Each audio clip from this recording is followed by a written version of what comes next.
Well, I don't know if there's anything more special than springtime in the garden. And when you find a beautiful little setting like this, you just get out in the sun, it's just so good for you. Hi, I'm Trevor Cochran. Welcome to the Garden Gurus. Our job is to help you create settings just like this and to make gardening easy. Here's what's coming up on today's show. This week on the Garden Gurus, Bonnie shows us a clever way to deter pests in the garden. Nige looks at attracting bees, butterflies and insects using bughouses. And I share some tips to planting seedlings. Dig, dig, dig, dig, dig in the ground. I got my spade, I got my hoe, I got my rake, and I'm ready to go. I'm at the Royal Botanic Garden Sydney, and what a spectacular place this is. Perfect for a stroll, relaxing, and of course, to get some garden inspiration. And this is the new Southern African display, and what a sight it is, full of incredible plants. The Southern African region includes Namibia, Botswana, Zimbabwe, Lesotho, Swaziland, and South Africa. And even though it's only a third the size of Australia, it has more plants than all of Australia. And look at these. You've got the cycads. This one here is the Eastern Cape Blue Encephalatus horridus. Need I say more? You've got the cycads, the daisies, all the succulents, the aloes, the proteas, the leucospermums, the leucodendrons, all really well suited to growing in Australia. But here's the key. North facing here, lots of sun, and because it's all on a slope, the drainage is fantastic. Now's the time to be picking seedlings up from your local garden centre. As the soil warms, the starter plant's roots will grow quickly through moist soil and establish well. But if there's one problem some people have, it's the roots being damaged and the young seedlings dying before they could even get started. There's a couple of great cheats that I'm going to share with you when it comes to getting the best results out of your seedlings. The first one is make sure you squeeze the cell punnet on each side of the seedling. Just keep doing that and you won't risk tearing them apart. That's a really important thing if you want to get the very best results. Make sure you do it with every single one so that you don't have any losses at all. Another thing that definitely has significant benefit is soaking your seedlings for a minute or so in a bucket of sea salt solution. The seaweed is well known in assisting plants to recover from any root damage that may occur, and at the same time it stimulates new feeder root growth. The aloes are an amazing genus of plants native to Africa, many of which from South Africa. The most famous, probably aloe vera with its incredible medicinal properties. But this here is the big daddy of the genus. It's Aloe barbarae, the tree aloe, which has recently been named Aloidendron barbarae, the dendron bit meaning tree from the Latin. Now, they do really well in Australia because we have similar conditions. If you want to grow them, they're really easy. You've got to have lots of sun, and really important, very sandy soil with good drainage. How many times have you gone out into your garden and seen the tops of your fruit trees or even your hedging plants chewed?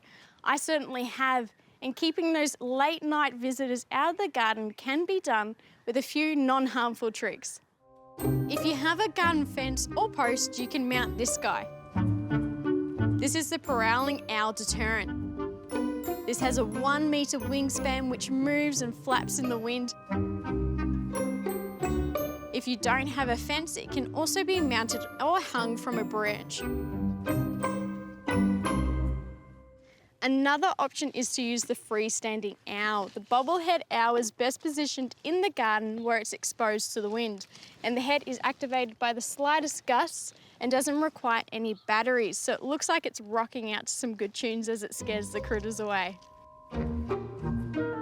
If you have an area in the garden that is receiving a lot of action, the motion sensor owl and solar owls can be positioned to face the affected areas.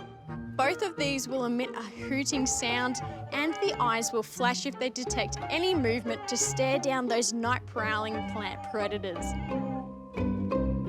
Last season, I had a lot of issues in my vegetable garden as I had a number of culprits that loved my veggies. I had the local black wallaby, rabbits and parrots breaking in. The laser solar owl is ideal for this part of my garden. It has a 120-degree field of view sensor angle and has a 3-metre working distance, so it's going to cover a lot of ground. And it doesn't require any batteries because it's solar powered.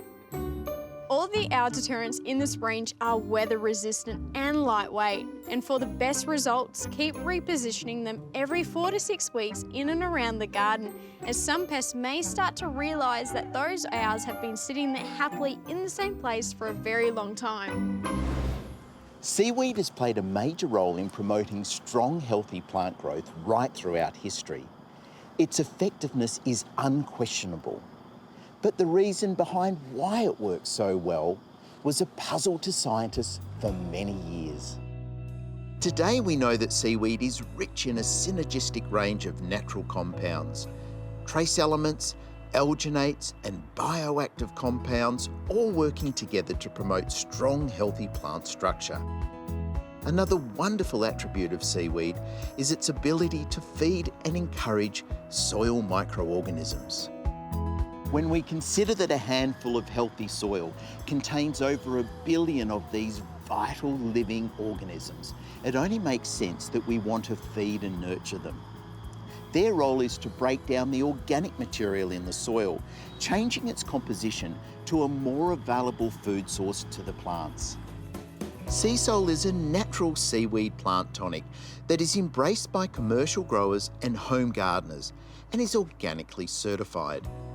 It consists of a blend of some of the finest kelps from around the world, all of which are grown and harvested sustainably. Simply mix 30 ml of sea salt into 9 litres of water and apply every 2 to 4 weeks. By applying sea salt regularly, your plants will develop a greater tolerance to environmental stress, such as heat and drought, making it the ideal way to prepare your garden for the stresses of summer. Other benefits that you'll notice is an increase in fruit and flower production and a boost in your plant's immunity system, helping them fight against insect and fungal attack. If you grow fresh organic vegetables at home, sea salt is ideal for growing healthy, nutrient-dense food. And it's great to know that sea salt can be used on any plants in the garden, including your natives. Dogs will be dogs. They will sniff, chew and dig around in the garden. And you may agree with me when I say that we love our gardens, but as soon as we bring a furry friend into the mix, it can be a little stressful. So having a good plant selection and doing a bit of research is really important to make a happy place for our dogs. Don't you think, Charlie? If you're bringing a young puppy into the family or have an older dog, securing a small area that can be their space can be done by using gates or strong fences. If your garden is already secure and you only have a small space but wish for that lush, colourful garden, it can be done. Knowing which plants to stay clear from and have is really important. Always being aware of the plants that we have in our garden is one of the first steps to creating a happy medium between our love of plants and the love we have for our pets. Unfortunately, most bulbs are no good for our dogs, especially if they love digging around in the garden. To avoid any accidents, digging these up and placing them into pots is a really good idea. And keeping them out of reach is one way to keep our pets safe and a way for you to still enjoy the flowers. Some other plants that are best to avoid in the garden are things like cyclamen, azaleas, foxglove, lobelia and even kale. But there's a lot of fantastic resources online and even our local veterinary clinics can provide you with helpful lists on poisonous plants for our dogs. If you have a garden filled with established plants or seedlings and do not have the option of moving them, you can try planting dogbane. Most dogs hate the scent of this plant and will keep as far away as possible from it. Planting these near poisonous plants can be a form of deterrent to help train our dogs to stay clear. There are also repellent products on the market to encourage our four-legged friends to avoid going in areas where we don't want them. When it comes to choosing plants, always double check before planting. If you want some colour, you can plant lavender, pansies or even salvia, and they're all safe for our dogs. Gardening can be a lot more fun when we don't have to stress about our pets. And you never know when your favourite plant might become the latest tasting platter for our dogs. So having a safe garden for them will keep us smiling as well. This has to be one of my favourite plants in the garden. You might be looking at it thinking it's a pawpaw. Well, it's definitely a member of the pawpaw family. This is what they call a babaco. It originates from South America. You can see the fruit as it ripens, it turns a beautiful golden colour. It's called the champagne fruit, and it is incredibly good for you. One of the things I love about the whole pawpaw family is that if you eat them, they improve your digestion, so they help you get over indigestion. In fact, the flesh of this is used to tenderise meat. And when you cut it open, just like this, you can see on the inside, it's just a beautiful white creamy flesh. Now, it's the flesh you eat, have it with ice cream, it is absolutely delicious. And the reason I grow babaco and not pawpaw in my garden is because we're just a bit too cold. So this variety is great for colder regions. Well, this is a very special time around my swimming pool area in the garden at the moment. All of our agave attenuata, the foxtail agave, have come into flower. And you can see how they get the name foxtail. It's a big, long, flowering stem that looks just like a tail. Interestingly enough, the way this works is the plant produces these flowers every 5 to 10 years, and then the mother plant dies off.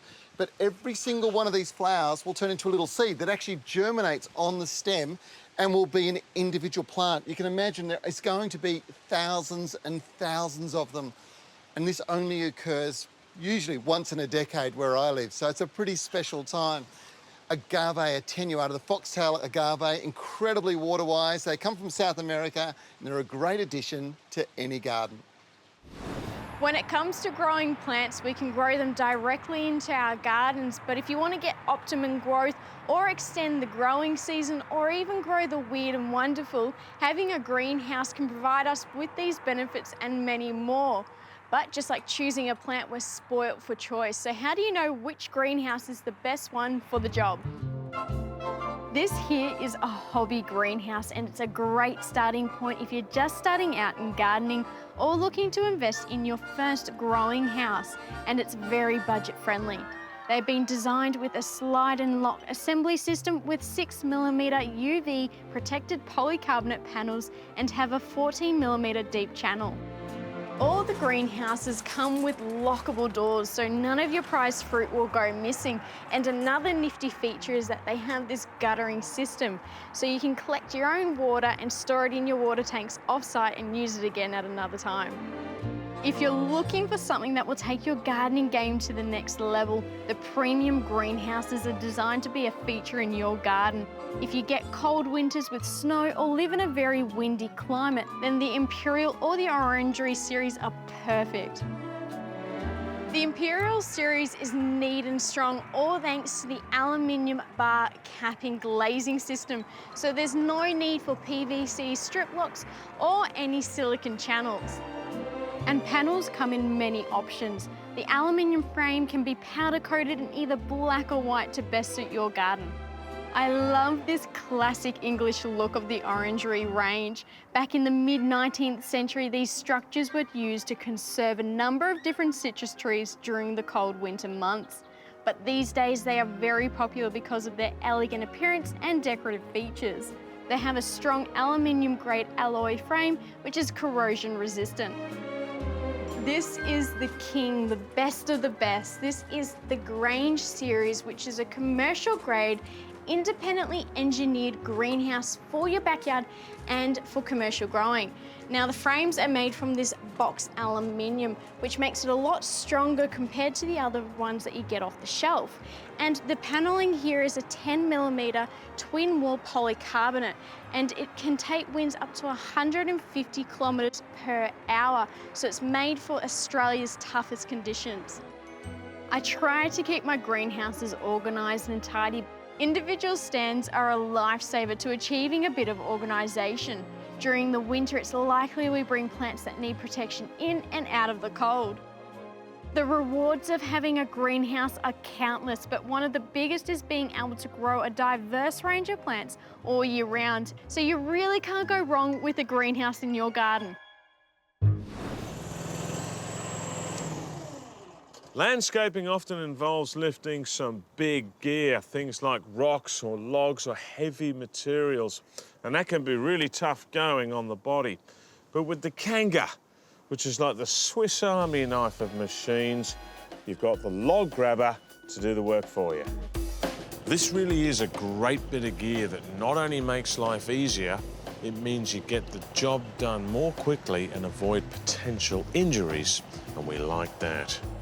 A beautiful feature on the grab attachment is the 90-degree rotating mechanism, giving you the freedom and precision for picking up and placing through vertical to horizontal action. The 3 tines mean you can pick up virtually any object you like, and it can handle an impressive 120 kilos. Like all of the 60-plus attachments, line up the loading bar, gently lift and connect the hoses. This plant here is called Philotheca, and it's an Australian native plant, and as you can see, it has this beautiful display of flowers at the moment. So it flowers from late winter right through the spring months, and it's highly bee attracting. Spring is a time when plants really rocket along, but unfortunately that means the weeds too. And if you don't get on top of them early, then they can quickly get away from you. Now, it's much easier to pull your weeds when they're young because the root system is still small and you can easily get them out of the ground. And if you can, I like to wait until after rain because it makes it that much easier to pull them out. And once your beds are weed-free, nothing keeps those pesky plants at bay quite like a good layer of mulch. Spring is also the perfect time to lay down some mulch before the onslaught of warmer weather. I like using the organic mulches like straw because they conserve moisture and suppress weeds, but they also break down over time, and in doing so, add lots of yummy goodness to your soil. In areas that you're looking to plant or just reinvigorate, try top dressing the soil in early spring with a good layer of compost. It's a great way to add a bit of goodness to the soil in areas that you don't want to dig or disturb. Everywhere you look at this time of year, something is bursting into growth or flower. So your garden needs a good dose of plant food to support that frenzy of activity. But don't just look for a fertiliser that just feeds your plants. Look for one that takes care of your soil too. These little prills work magic on your plants and soils. Treforte M All-Purpose contains all of the right nutrients and up to 60 natural minerals to promote healthy, vigorous growth, loads of flowers and fruit, and generally get the best out of your plants. And the beneficial microbes in the mix go to work quickly on your soils to create the perfect environment for plant growth.